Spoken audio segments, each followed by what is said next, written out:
BNR gold and diamonds తరుగు తక్కువ బంగారం ఎక్కువ ఇప్పుడు మన వైజాగ్లో. డాక్టర్ ప్రియాంక మృతదేహం కిమ్స్ ఆసుపత్రి నుంచి గాంధీ హాస్పిటల్కి వచ్చింది. గాంధీ మార్చురీలో డాక్టర్ ప్రియాంక పోస్ట్ మార్టం ప్రస్తుతం జరుగుతోంది. ప్రియాంక మృతితో ప్రియాంకకు సంబంధించిన కుటుంబ సభ్యులు, బంధువులతో పాటు ప్రియాంక స్నేహితులు వీళ్ళందరూ కూడా తీవ్ర దుఃఖంలో మునిగిపోయినటువంటి పరిస్థితి ఉంది. ఇక్కడ మార్చురీ దగ్గరికి తెలంగాణకు సంబంధించినటువంటి మంత్రి వాకిటి శ్రీహరి వచ్చారు. అలాగే రాజమండ్రి అర్బన్ ఎమ్మెల్యే ఆది శ్రీనివాస్ కూడా ఇక్కడికి వచ్చారు. తల్లిదండ్రుల్ని ఓదార్చడం నిజంగా చాలా కష్టమైనటువంటి పరిస్థితి కనిపిస్తోంది. ఎందుకంటే ఆ తండ్రి చాలా బాధలో ఉన్నాడు. తండ్రి అసలు నిజంగా అతను ఎంత గుండెకోత అనుభవిస్తున్నాడు అనటానికి ఒకసారి మీరు దృశ్యాల్లో కూడా చూస్తే అర్థమవుతుంది. సో ప్రియాంక తండ్రి కిమ్స్ ఆసుపత్రిలో 6 రోజుల పాటు ప్రియాంకను ఉంచి ఏదో ఒక మిరాకల్ జరుగుతుందేమో, మా పాప బతికి బయటకు వస్తుందేమో, ఎప్పట్లాగా నవ్వుతూ కనిపిస్తుందేమో, ఎప్పట్లాగా తను కాలేజీకి వెళ్ళి మళ్ళీ తన పీజీ కంప్లీట్ చేస్తామని చెప్పి చాలా హోప్స్ వాళ్ళ తండ్రి పెట్టుకున్నటువంటి పరిస్థితి ఉంది. సో అక్కడ కిమ్స్ ఆసుపత్రి దగ్గరికి నేను కూడా వెళ్ళి ఆ కిమ్స్ ఆసుపత్రిలో డాక్టర్ ప్రియాంక చికిత్స జరుగుతున్నప్పుడు తండ్రితో మాట్లాడాను. ఆయన ఒకటే చెప్పాడు, ఆ దేవుడి దయతో ఏదో ఒక గొప్ప మిరాకిల్ జరిగి, వైద్యులు ఆల్రెడీ చెప్పేశారు, వైద్యులు పూర్తిగా ఇక కోలుకోదు, చాలా కష్టం, ఇంకేదన్నా 1% ఆ దేవుడి మీద భారం వేయటమే, ఇక మా చేతుల్లో ఏం లేదని చెప్పి డాక్టర్స్ చెప్పినప్పటికీ కూడా ఇంకా ఆ తండ్రి ప్రేమ, కన్న ప్రేమ ఉండి 6 రోజుల పాటు అదే విధంగా ఉంచాడు. ఎందుకంటే మెదడు ఇప్పుడు ఏ క్షణమైనా స్పందిస్తుందేమో, మెదడు అసలు చలనం లేకుండా ఉండిపోయింది కదా, అందులో ఏదైనా ఒక చిన్న కదలిక వస్తుందేమో అని చెప్పి 6 రోజుల పాటు అలాగే ఉంచి ఇక డాక్టర్లు కూడా ఇక లాభం లేదు అంటే ఆదివారం మధ్యాహ్నం సరిగ్గా 3:30 ఆమె తుది శ్వాస విడిచినట్టుగా కిమ్స్ వైద్యులు అధికారికంగా ప్రకటన చేసినటువంటి పరిస్థితి. సో అప్పటి నుంచి కూడా ఇటు వీళ్ళ కుటుంబ సభ్యులే కాదు, రాజమండ్రిలో ఉన్నటువంటి ఆ వైద్య కళాశాలకు సంబంధించిన విద్యార్థులు కావచ్చు, సో రాజమండ్రిలో ఉన్న వాళ్ళు కూడా పెద్ద ఎత్తున ఆందోళన చేశారు, నిరసన వ్యక్తం చేస్తున్నటువంటి పరిస్థితి. ఎక్కడైతే ప్రసాద్ ఆదిత్య మాల్ ఉందో ఆ మాల్ దగ్గర ఎక్కడైతే ఘటన జరిగిందో అక్కడ పెద్ద ఎత్తున నిరసన కార్యక్రమం కూడా చేసినటువంటి పరిస్థితి. నిజంగా ఇలాంటి దుర్మార్గుల్ని ఏం చేయాలి, ఇలాంటి దుర్మార్గుల్ని అసలు కఠినంగా శిక్షించడం అంటే జైల్లో వేసి 3 పూట్ల భోజనం పెట్టడం కాదు, వీళ్ళని మళ్ళీ జీవితంలో బయటికి రాకుండా చాలా సీరియస్గా యాక్షన్ తీసుకోవాలని చెప్పి ప్రతి ఒక్కరి నుంచి కూడా ఈ రకమైనటువంటి డిమాండ్ వినిపించిన పరిస్థితి. ఎప్పుడైతే ప్రియాంక మరణ వార్త బయటకు వచ్చిందో అప్పటి నుంచి కూడా పెద్ద ఎత్తున రోడ్ల మీదకి వచ్చి ఆందోళన చేస్తూ ఉన్నారు. కుటుంబ సభ్యులైతే తీవ్ర శోకంలో మునిగిపోయినటువంటి పరిస్థితి ఉంది. ఇక్కడ వాళ్ళ సొంత గ్రామం ఏదైతే గద్వాల్ జిల్లా ఐజా మండలం ఎక్లాస్పురం ఉందో ఆ ఎక్లాస్పురంలో ప్రియాంక భౌతికాయానికి అక్కడికి తరలించడానికి ఏర్పాట్లు కూడా చేస్తున్నారు. మరి కాసేపట్లోనే గాంధీ మార్చురీ నుంచి ఆ మృతదేహాన్ని అక్కడికి తీసుకెళ్తారు. అక్కడ వ్యవసాయ క్షేత్రంలో, ఎందుకంటే అక్కడ వాళ్ళ కుటుంబ ఆచారం ప్రకారం, వాళ్ళ కుటుంబ సంప్రదాయం ప్రకారం ఎవరు చనిపోయినా సరే వాళ్ళ వ్యవసాయ క్షేత్రంలోనే అంత్యక్రియలు చేయాలని చెప్పి వాళ్ళకు ఒక సెంటిమెంట్గా ఉంది. సో ఆ వ్యవసాయ క్షేత్రంలోనే ప్రస్తుతం ఏర్పాట్లు అనేవి జరుగుతున్నటువంటి పరిస్థితి. సాయంత్రం అక్కడ ప్రియాంక భౌతికాయానికి తమ వ్యవసాయ క్షేత్రంలో అంత్యక్రియలు చేయడానికి ఏర్పాట్లు పూర్తయిపోయినటువంటి పరిస్థితి. ఇక ఆంధ్రప్రదేశ్ ప్రభుత్వం నుంచి టీజీ భరత్ అక్కడ ఏక్లాస్పురానికి వెళ్ళబోతున్నారు. ఏక్లాస్పురానికి వెళ్ళి అక్కడ ఆంధ్రప్రదేశ్ ప్రభుత్వం ఏదైతే 20 లక్షల రూపాయల ఆర్థిక సాయం ప్రకటించిందో నిన్న ముఖ్యమంత్రి చంద్రబాబు నాయుడు గారు కూడా ఇదే చెప్పారు.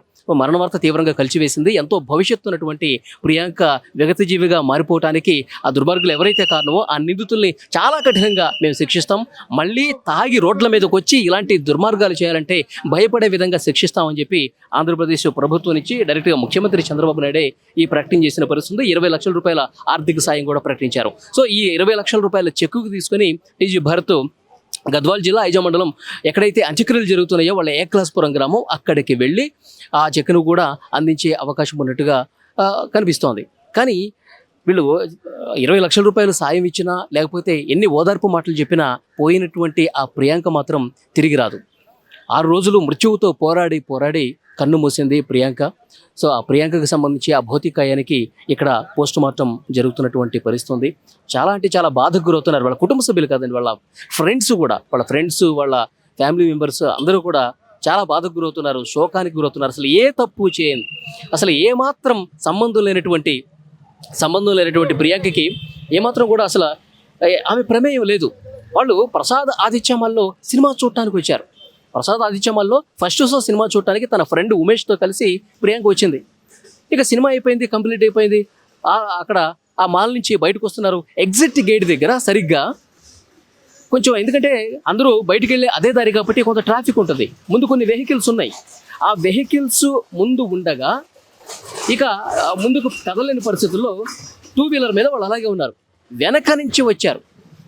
వెనక నుంచి వచ్చినటువంటి ఇద్దరు కారులో వచ్చినటువంటి వాళ్ళు, ఆ ఇద్దరు ఎవరు? ఒకడేమో జోసెఫ్, ఇంకోటేమో ఇంజనీరింగ్ స్టూడెంట్.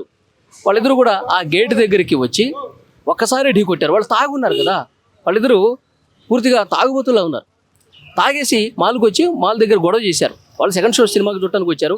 అక్కడ సిబ్బంది మీరు లోపలికి వెళ్ళడానికి వీల్లేదు, మీరు సినిమా చూడటానికి వీల్లేదు అని చెప్తే వాళ్ళతో గొడవ పడి ఆ తాగిన మత్తులో అదేవిధంగా పార్కింగ్లోకి వెళ్ళి తమ వెహికల్ తీసుకొని అంతే ఫాస్ట్గా వచ్చారు. అంటే వెళ్ళిపోయే దాంట్లో ఉన్నారు. అక్కడ గొడవ పడ్డారంట. మాల్లో ఉన్నటువంటి సిబ్బందితో గొడవ పడి మళ్ళీ వీళ్ళని పట్టుకునే క్రమంలో వీళ్ళకి ఎందుకు వస్తే వాళ్ళ నుంచి తప్పించుకొని ఫాస్ట్గా ఈ విధంగా గేట్ నుంచి పారిపోయే ప్రయత్నం చేస్తూ ఉన్నారు. అందుకే ఫాస్ట్గా వెళ్ళిపోవాలని ఆదుర్దా. అందులో తాగేసి ఉన్నారు. ఏం చేస్తానో కనిపించట్లేదు. వాళ్ళు ప్రియాంకని ఏదో ప్రమాదవశాత్తు ఢీ కొట్టారు, ఆ టూ వీలర్ని గుద్దారు అన్నట్టుగా లేదు. ఒక్కసారి వెనక నుంచి ఢీ కొట్టారు, తర్వాత రెండోసారి ఢీ కొట్టారు. అంటే ప్రియాంకని హత్య చేయాలన్నటువంటి ఒక ఆలోచన, ఒక మైండ్ సెట్ వాళ్ళకి చాలా క్లియర్గా కనిపిస్తోంది. ఎదురుగా వెహికల్ ఉంది, ఒక 2 నిమిషాలు ఆగి ట్రాఫిక్ క్లియర్ అయిన తర్వాత వెళ్ళిపోవచ్చు కదా. అలా కాకుండా మేము వెళ్ళిపోవాలి, అడ్డు ఎవరొస్తే వాళ్ళు మేము తొక్కుకుంటూ పోతాం, అడ్డు ఎవరొస్తే వాళ్ళని చంపుకుంటూ పోతాం, ఆ స్థాయిలో వాళ్ళ ప్రవర్తన ఉంది. సీసీ కెమెరాలో రికార్డ్ అయినటువంటి ఈ దృశ్యాలు చూసిన ప్రతి ఒక్కరికి కూడా ఇది అర్థమవుతుంది. కాబట్టి ప్రియాంకని వాళ్ళు చంపేశారు, హత్య చేశారు అనటానికి ఆ దృశ్యాలు చూస్తే ఎవరికైనా అర్థమవుతుంది. కాబట్టి వాళ్ళు ఒక మోటివ్తో చేశారు. వాళ్ళు తాగి రోడ్ల మీదకి వచ్చి చంపడం కోసం వచ్చినట్టుగా వాళ్ళ బిహేవియర్ ఉంది. కాబట్టి ఇలాంటి వాళ్ళని చాలా సీరియస్గా శిక్షించాలని చెప్పి ప్రతి ఒక్కరి నుంచి పెద్ద ఎత్తున డిమాండ్ వస్తుంది. ఆంధ్రప్రదేశ్ ప్రభుత్వం కూడా ఈ కేసును చాలా సీరియస్గా తీసుకుంది. పోలీసులు కూడా మొదట ఉన్నటువంటి ఆధారాలను బట్టి కొన్ని సెక్షన్స్ చేర్చారు. ఇప్పుడు వాళ్ళ సీసీ కెమెరా రికార్డ్స్ చూసిన తర్వాత, వాళ్ళ బిహేవియర్ చూసిన తర్వాత ఎస్ వీళ్ళు చంపడానికి వచ్చారని చెప్పి వాళ్ళ మోటివ్ అనేది క్లియర్గా అర్థమైంది. కాబట్టి ఇంకా సీరియస్ సెక్షన్స్ కూడా పోలీసులు చేర్చి నిందితులకి చాలా కఠినంగా శిక్షిస్తాము, ప్రియాంకకి న్యాయం చేస్తామని పోలీసులు కూడా నిన్న ప్రెస్ మీట్ పెట్టి చెప్పినటువంటి పరిస్థితి ఉంది. సో మొత్తానికి ఒక తీవ్ర విషాదం అయితే నెలకొంది. ప్రియాంక బతికొస్తుంది అని చూసినటువంటి ప్రతి ఒక్కరికి కూడా నిరాశ అయిపోయింది. ఆశలన్నీ కూడా పూర్తిగా అడుగంటిపోయినటువంటి పరిస్థితి ఉంది. ప్రియాంక మరణ వార్త విని ప్రతి ఒక్కరు కూడా శోకంతో కన్నీళ్లు పెట్టుకుంటున్న పరిస్థితి ఉంది. ప్రస్తుతం మరి కాసేపట్లో ప్రియాంక భౌతికాయం వాళ్ళ స్వగ్రామం ఏక్లాస్పురానికి చేరుకుంటుంది. అక్కడ ఈ సాయంత్రం అంత్యక్రియలు జరగబోతున్నాయి. మీరు స్క్రీన్ మీద చూస్తూ ఉన్నారు ప్రియాంక భౌతికాయాన్ని అంబులెన్స్లో ఇక్కడి నుంచి తరలిస్తున్నటువంటి దృశ్యం కూడా మీరు చూడొచ్చు. సో తీవ్ర శోకంలో మునిగిపోయినటువంటి ఆ బంధువులు, కుటుంబ సభ్యులు ఊరికి తీసుకెళ్తా ఉన్నారు. గద్వాల్ జిల్లా ఏక్లాస్పురం గ్రామానికి తీసుకెళ్లి అక్కడ సాయంత్రం అంత్యక్రియలు జరగబోతున్నాయి. మీరు విజువల్స్లో చాలా స్పష్టంగా చూడొచ్చు. గాంధీ మార్చూరు నుంచి బయలుదేరినటువంటి వెహికల్ మరొక 3 గంటల్లోనే గద్వాల్ జిల్లా ఐజా మండలం ఏక్లాస్పూర్ గ్రామానికి వెళుతుంది. అక్కడ అంత్యక్రియలకి ఆల్రెడీ ఏర్పాట్లు కూడా జరుగుతున్నటువంటి పరిస్థితి. యాక్చువల్గా అంత్యక్రియలు చేయడానికి మామూలుగా శ్మశాన వాటికలో కాకుండా తమ ఫ్యామిలీకి సంబంధించిన ఒక సెంటిమెంట్ ఉంది. ఎవరు చనిపోయినా సరే తమ వ్యవసాయ క్షేత్రంలోనే అంత్యక్రియలు చేయాలని చెప్పి వాళ్ళకు ఒక సెంటిమెంట్ ఉంది. దాంట్లోనే భాగంగా అక్కడ ఏక్లాస్పురం గ్రామంలో వాళ్ళ వ్యవసాయ క్షేత్రంలోనే అక్కడ ఏర్పాట్లన్నీ కూడా చేస్తూ ఉన్నారు. ఈ సాయంత్రం 4-5 ఆ ప్రాంతంలో ప్రియాంక మృతదేహానికి అక్కడ అంత్యక్రియలు జరగబోతున్నాయి. సో ఇక్కడ కుటుంబ సభ్యులు మాత్రం తీవ్ర ఆవేదనలో ఉన్నారు. ఆంధ్రప్రదేశ్ ప్రభుత్వం నుంచి ప్రతినిధులు వచ్చారు. అలాగే ఇక్కడ తెలంగాణ మంత్రి వాకిటి శ్రీహరి వచ్చారు. సో కుటుంబ సభ్యులను ఓదార్చారు. ప్రభుత్వాలు మీకు అండగా ఉంటాయి. నిజంగా ఇది జరగకూడనటువంటి విషయం. ఇది ఇద్దరు దుర్మార్గులు చేసినటువంటి మారణకాండ. ఇది నిజంగా చాలా బాధ కలుగుతోంది. ప్రభుత్వం తరఫున మేము కూడా మీకు సానుభూతి తెలియజేస్తున్నాం. ఆంధ్రప్రదేశ్ ప్రభుత్వం ఇప్పటికే 20 లక్షల రూపాయల సాయం కూడా ప్రకటించినటువంటి పరిస్థితి. కానీ ఎంత సాయం చేసినా ఏం చేసినా ఆ పోయిన ప్రాణం మాత్రం తిరిగి రాదు. కానీ వాళ్ళ డిమాండ్ ఒకటే. అక్కడ వాళ్ళ కుటుంబ సభ్యులు కానీ, కళాశాలలో చదువుతున్నటువంటి ప్రియాంక స్నేహితులు కానీ, వాళ్ళ తోబుట్టువులు కానీ, అందరూ కూడా బంధువులు కానీ అందరూ ఒకటే చెప్తున్నారు. ఆ దుర్మార్గులు ఇద్దరు ఎవరైతే తాగి రోడ్ల మీదకి వచ్చి చాలా దారుణంగా ఒక హత్య చేశారో, ప్రియాంకని హత్య చేశారని చెప్పాలి. ఎందుకంటే వాళ్ళకి మోటివ్తో చేశారు. వాళ్ళు ఉద్దేశపూర్వకంగా 2 సార్లు ఢీ కొట్టి 3వసారి ఫాస్ట్గా ప్రియాంక మీదకి బండి పోనిచ్చి ఆ తల మీద వెహికల్ ఎక్కడంతో చిర్థమైపోయి కొన ప్రాణాలతో కొట్టుమిట్టాడుతూ అక్కడ ఆసుపత్రిలో తీసుకెళ్లారు, స్వతంత్ర హాస్పిటల్కి. కానీ అక్కడ డాక్టర్లు మీరు హైదరాబాద్ తీసుకెళ్ళాలని చెప్పారు. కిమ్స్ ఆసుపత్రిలో 6 రోజులు ఉంచారు. సో మొదటి రోజే డాక్టర్లు క్లియర్గా చెప్పారు పేరెంట్స్కి హోప్స్ అయితే లేవండి అని. కానీ 1% ఏదైనా ఉంటుందేమో ట్రై చేయండి అని చెప్పి కుటుంబ సభ్యులు ఒత్తిడి చేస్తే ఆ 6 రోజుల పాటు అక్కడ ఉంచారు. 6 రోజుల పాటు ప్రయత్నం చేశారు. కానీ ఏమాత్రం ఉపయోగం లేదు. ఆదివారం మధ్యాహ్నం సరిగ్గా 3 గంటల 30 నిమిషాలకు ఆమె కన్నుమూసినటువంటి పరిస్థితి ఉంది. అప్పటి నుంచి కూడా అటు రాజమండ్రిలో కావచ్చు, ఇటు హైదరాబాద్లో కావచ్చు, అక్కడ వాళ్ళ ఊరు ఎక్లాస్పురంలో కావచ్చు చాలా బాధకి గురవుతూ ఉన్నారు. అందరూ కూడా కన్నీళ్లు పెట్టుకుని రోధించినటువంటి పరిస్థితి ఉంది. నిజంగా ఆ దుర్మార్గులకి చాలా కఠినంగా శిక్ష పడితేనే, వాళ్ళు ఇక జీవితంలో బయటకు రాకుండా చేస్తేనే, వాళ్ళకి ఏమాత్రం మళ్ళీ బెయిల్ వచ్చి అందరిలాగా నార్మల్గా జీవితం ఉంటే ఈ ప్రియాంకకి న్యాయం జరగదు. వాళ్ళు జీవితాంతం జైల్లో ఉంటేనే మా ప్రియాంకకి న్యాయం జరుగుతుందని చెప్పి ప్రతి ఒక్కరూ కూడా కుటుంబ సభ్యులు కావచ్చు, ఫ్రెండ్స్ కావచ్చు, ముక్త కంఠంతో చెప్తా ఉన్నారు. కుటుంబ సభ్యులందరూ కూడా ప్రభుత్వాన్ని వేడుకుంటుంది అదే. తాగి రోడ్ల మీదకి వచ్చి ఈ హత్య చేశారంటే నిజంగా వీళ్ళు ఇలాంటి వాళ్ళని అసలు ఊరికి వదిలిపెట్టకూడదని చెప్పి కుటుంబ సభ్యులు చెప్తూ ఉన్నారు. సో అది చాలా బాధాకరమైన విషయం. ఇంకా పోస్ట్ మార్టం పూర్తి అయిపోయింది. వెహికల్లో పెడుతున్నటువంటి దృశ్యాలు కూడా మీరు చూస్తూ ఉన్నారు. మరి కాసేపట్లో అంటే సాయంత్రం 4 గంటల ప్రాంతంలో ఏక్లాస్పూర్ గ్రామానికి చేరుతుంది. కుటుంబ సభ్యులు అక్కడ అందరూ కూడా ఇంకొంతమంది అక్కడ వేచి చూస్తూ ఉన్నారు. చాలా బాధతో వేచి చూస్తూ ఉన్నారు. చివరి క్షణాలు చూడటానికి ఆ ప్రియాంక చివరి క్షణం కోసం, చివరి చూపు కోసం వాళ్ళ ఊళ్ళో ఉన్నటువంటి ఫ్రెండ్స్ కావచ్చు, తనతో పాటు చిన్నప్పుడు చదువుకున్నటువంటి ఫ్రెండ్స్ కావచ్చు, వీళ్ళందరూ కూడా చాలా బాధతో ప్రియాంక భౌతికాయం కోసం ఎదురు చూస్తున్నటువంటి పరిస్థితి అక్కడ ఊరి స్వగ్రామంలో సొంత ఇంటి దగ్గర కనిపిస్తున్నటువంటి పరిస్థితి ఉంది. నిజంగా వాళ్ళు ఎప్పుడూ కూడా ఊహించాల.